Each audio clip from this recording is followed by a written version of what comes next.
मित्रांनो नमस्कार. बघा असा एक क्वेश्चन तुम्हाला सरळ शिवायला भरपूर वेळा आतापर्यंत आयोगाने विचारलेला आहे. आता विशेष काय याच्यामध्ये सरळ काय याच्यामध्ये कोणत्याही प्रकारचं कॅल्क्युलेशन करायचं नाही. काहीतरी मानायचं असतं. असले काही विचित्र प्रश्न परीक्षेमध्ये आले तर काहीतरी मांडणं म्हणजे एक्स माना, वाय माना किंवा लक्षात ए माना, बी माना. आता नॉर्मली बघा जर समजा आपण याला ए मानला आणि ह्याला पण बीच मानावं लागेल कारण हे सारखं आहे. पुन्हा घरी ह्याला आपण बी मानूया. हा पण तुमचा बीच दिसतोय आणि सरळ ह्याला मी ऑलरेडी वरती ए मानलाय आणि हा काय तुमचा परत बी दिसतोय. ओके. आता विषय काय झाला सरळ सरळ लक्षात ठेवायचं ए गुणिले ए हा ए चा वर्ग बनतो किंवा 69,842 ला पुन्हा 69,842 न गुणणं हे पॉसिबल नाही परीक्षेमध्ये. ओके तेवढा वेळ नसतो म्हणजे सरळ काय ए गुणिले ए हा ए चा वर्ग बनला पुन्हा घरी बी गुणिले बी हा बी चा वर्ग बनला आणि परत छेदामध्ये सांगितले ए वजा बी. ओके आता ह्याचा विस्तार तुम्हाला कळला पाहिजे.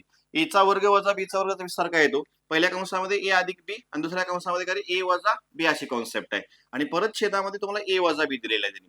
आता ए वजा बी ला हा ए वजा बी कटून जातो आणि माझं फायनल उत्तर काय येणार आहे ए अधिक बी ची बेरीज करा म्हणतात ते. मग ए ची किंमत काय माझ्याकडे 69,842 आहे त्याच्यामध्ये काय ऍड करायचं आपल्याला 30,158 ऍड करायचं आहे. आता याची बेरीज करून बघा याचं उत्तर येतं 1,00,000 आहे या प्रश्नाचं उत्तर. That is your correct answer. अशा शॉर्ट ट्रिक्स आणि एलिमेंट्री मेथडसाठी व्हिडिओ लाईक करायचं, शेअर करायचं आणि चॅनल सबस्क्राईब करायचं. त्याचबरोबर आपली 299 ची संपूर्ण अंगणित बुद्धिमत्तेची बॅच खरेदी करायला विसरू नका. धन्यवाद.